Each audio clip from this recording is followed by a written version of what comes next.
नमस्कार, India reveals में आपका स्वागत करता हूं। मैं हूं अभिजीत। चलिए रूबरू होते हैं दिन भर की 10 मुख्य खबरों से।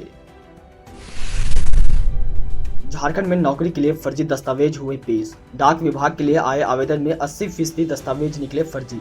झारखंड में डाक विभाग की सर्किल के लिए निकली बहाली में 80% से ज्यादा आवेदकों ने फर्जी सर्टिफिकेट जमा कर दिया है। यह चौंकाने वाली जानकारी सामने आई है, जिसके बाद जांच शुरू हो गई है। इस मामले में एक व्यक्ति को गिरफ्तार किया गया है। यह धोखाधड़ी सिर्फ रांची में ही नहीं बल्कि कई राज्यों में भी हुई है। झारखंड समेत कई राज्यों में होने वाली बहाली में आरोपी का फर्जीवाड़ा सामने आया है। आधिकारिक जानकारी डाक विभाग को भी भेज दी गई है। इस मामले में जिसकी गिरफ्तारी की गई है उसका नाम मनोज मिश्रा बताया जा रहा है। उसकी गिरफ्तारी उड़ीसा के भुवनेश्वर में बालमगीर पुलिस ने की है।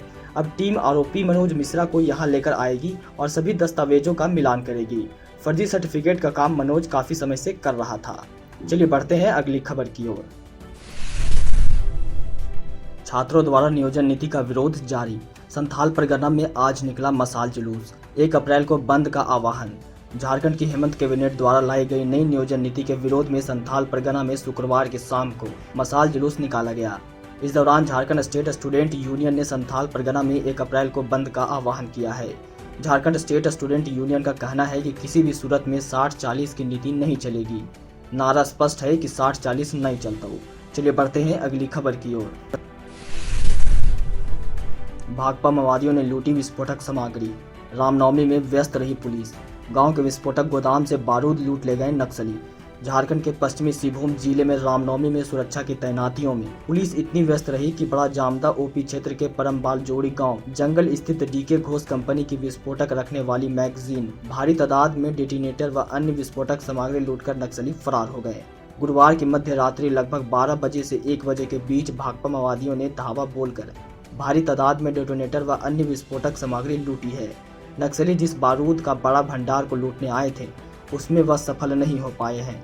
कंपनी ने विस्फोटक से संबंधी बारूद का बड़ा जाखीरा वहां नहीं रखा था। कुछ डेटोनेटर व अन्य विस्फोटक सामग्री ही लूटने में वह सफल रहे। चलिए बढ़ते हैं अगली खबर की ओर।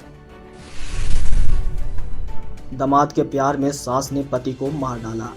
प्यार छिपाने के लिए पहले कर दी थी बेटी के साथ शादी। दामाद के प्यार में पति को कुल्हाड़ी से मारकर कर दी हत्या। गढ़वा में एक सास अपने दामाद के प्यार में इतनी पागल हो गई कि उसने अपने पति को ही जान से मार डाला। घटना गढ़वा के सोनवर्षा इलाके की है। इस हत्याकांड के खुलासे ने पूरे इलाके में सनसनी फैला दी है। दोनों ने मिलकर इस हत्याकांड को छुपाने की भी पूरी कोशिश की। नाजीर और मुस्लिम एक साथ बेंगलोर में काम करते थे। परिचय था तो नाजीर अक्सर मुस्लिम के घर आया जाया करता था। इस दौरान नाजीर और मुस्लिम की पत्नी जुलेखा के बीच प्रेम संबंध हो गया। प्यार इतना परवाना चढ़ गया कि किसी की चिंता किए बगैर जुलेखा उसके प्यार में पागल हो गई। मुस्लिम को जब इसकी भनक लगी तो उसने पत्नी को रोका। अपने अवैध संबंध को छुपाने के लिए जुलेखा ने अपनी बेटी की शादी नाजीर से कर दी। इसके बाद भी दोनों का संबंध बरकरार रहा। जुलेखा व नाजीर के बीच जब प्रेम संबंध परवाना चढ़ गया तो जुलेखा ने दामाद के साथ मिलकर पति मुस्लिम की हत्या कर दी। चलिए बढ़ते हैं अगली खबर की ओर। झारखंड शिक्षा विभाग की बड़ी लापरवाही। लातेहार में पहले नाबालिग को पारा शिक्षक बनाया। 20 साल सेवा के बाद 30 पारा शिक्षकों को हटाया। लातेहार में जिला शिक्षा विभाग ने 30 पारा शिक्षकों को सेवा मुक्त करने का आदेश जारी किया है। ये पारा शिक्षक पिछले 20 साल से सेवा दे रहे हैं। जिला शिक्षा विभाग का तर्क है कि जिस समय पारा शिक्षकों की नियुक्ति हुई थी उनकी उम्र 18 साल से कम थी। ग्राम शिक्षा समिति ने गलत ढंग से पारा शिक्षकों का चयन किया था। जिन पारा शिक्षकों को हटाने का आदेश जारी किया गया है उनमें बरियातू व मनिका के 5-5, बालूमात के 6, चंदवा और लातेहार के 7-7 पारा शिक्षक शामिल हैं। इधर ग्राम शिक्षा समिति ने कहा है कि जब राज्य सरकार ने 2003 में पारा शिक्षकों को नियुक्त करने का आदेश निकाला था तब उम्र सीमा तय नहीं थी। आदेश के आलोक में पारा शिक्षकों का चयन किया गया था। उस समय समिति के माध्यम से भेजी गई सूची को प्रखंड और जिला स्तरीय चयन समिति ने अनुमोदित कर दिया था। चलिए बढ़ते हैं अगली खबर की ओर। राज्य में जल्द शुरू होने वाली है बाइक एम्बुलेंस की सुविधा। हेमंत सरकार खरीद रही बाइक एम्बुलेंस। झारखंड में अब स्वास्थ्य सुविधाएं भी आपके द्वार पहुंचेगी। प्रदेश के गांव-गांव तक स्वास्थ्य सुविधा पहुंचने के लिए जल्द ही बाइक एम्बुलेंस सेवा शुरू की जाएगी। जहां बड़ा वाहन नहीं पहुंच पाता वहां बाइक एम्बुलेंस अब त्वरित गति से पहुंचेगी। गौरतलब है कि झारखंड सरकार बाइक एम्बुलेंस की खरीद प्रक्रिया शुरू करने वाली है। चलिए बढ़ते हैं अगली खबर की ओर। विदेश में gangster Prince Khan. Red corner notice जारी करने की तैयारी। झारखंड पुलिस ने सीबीआई को लिखा पत्र। सोशल मीडिया पर धमकी भरे वीडियो अपलोड करने वाला, खुलेआम पुलिस को चुनौती देने वाला धनबाद का most wanted gangster Prince Khan विदेश से अपना गिरोह चलाता है। अब प्रिंस खान के खिलाफ रेड कॉर्नर नोटिस जारी करने की तैयारी है। सीबीआई ने इस फैसले के लिए झारखंड पुलिस से प्रस्ताव मांगा है। प्रिंस खान के बारे में झारखंड एटीएस को जानकारी मिली है कि वह नेपाल के रास्ते विदेश भागा है। उसके किसी खाड़ी देश या किसी इस्लामिक देश में होने की सूचना है।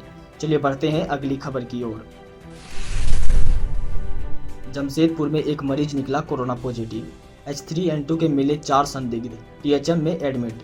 झारखंड के पूर्वी सिंहभूम जिले में गुरुवार को फिर एक मरीज में कोरोना संक्रमित की पुष्टि हुई है। मानगो के रहने वाले 30 वर्षीय पुरुष का इलाज टाटा मोटर्स अस्पताल में चल रहा है। जिले में कोरोना संक्रमण के कुल 12 सक्रिय मामले हैं। वहीं इन्फ्लुएंजा के नए वायरस H3N2 के 4 संदिग्ध मरीज मिले हैं। सभी का इलाज टाटा मोटर्स अस्पताल में चल रहा है। जिले में इन्फ्लुएंजा के नए वायरस H3N2 के 5 मरीजों की पुष्टि हो चुकी है। चलिए बढ़ते हैं अगली खबर की ओर। झारखंड में कॉलेज ने निकाली शिक्षक की बहाली, वेतन दिहाड़ी मजदूर से भी कम। जमशेदपुर में अकुशल मजदूर के प्रतिदिन न्यूनतम मजदूरी 375 रुपये यानी पूरे महीने काम करने पर उन्हें 11,250 मानदेय मिलता है। कॉलेज शिक्षकों की हालत इन मजदूरों से भी खराब है। कम से कम मानदेय के मामले में ये तो कहा जा सकता है। कॉलेज शिक्षकों के मजदूरों से कम वेतन का यह मामला इन दिनों इसीलिए चर्चा में है क्योंकि कोल्हान विश्वविद्यालय के अंगीभूत कॉलेजों में से एक घाटशिला कॉलेज घाटशिला में अस्थायी अतिथि शिक्षकों की नियुक्ति के लिए जो नोटिस जारी किया गया है, उनमें इन शिक्षकों की प्रति कक्षा परिश्रमिक तय की गई है जो मात्र 350 रुपये है। चलिए बढ़ते हैं आखिरी खबर की ओर। रिम्स में 18 दिनों में H3N2 के सिर्फ 10 सैंपल की हुई जांच। माइक्रोबायोलॉजी विभाग दे रहा झूठी दलील। स्वास्थ्य विभाग के निर्देश के बावजूद राज्य में H3N2 इन्फ्लुएंजा वायरस की जांच नहीं हो रही है। राज्य के सबसे बड़े अस्पताल रिम्स में पिछले 18 दिनों से सिर्फ 10 सैंपल की जांच हुई है।